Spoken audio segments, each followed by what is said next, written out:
Stiamo cercando di mantenere basso il profilo perché sappiamo quanto è complicata la situazione in Venezuela. In questo momento in Venezuela sappiamo che c'è un presidente che la comunità internazionale ha definito illegittimo, visti i brogli che ci sono stati anche alle ultime elezioni presidenziali.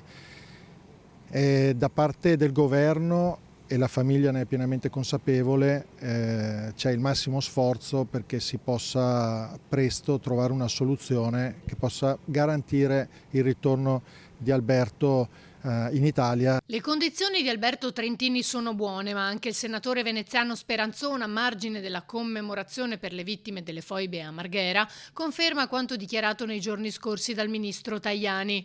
La trattativa per il rilascio del 45enne è molto complessa, ecco perché va tenuto un profilo basso, come ha dimostrato anche la fiaccolata di sabato sera al Lido di Venezia. È stata una fiaccolata molto sentita e molto sobria e in questo senso utile, perché in questo momento è inopportuno, alzare i toni nei confronti del governo venezuelano.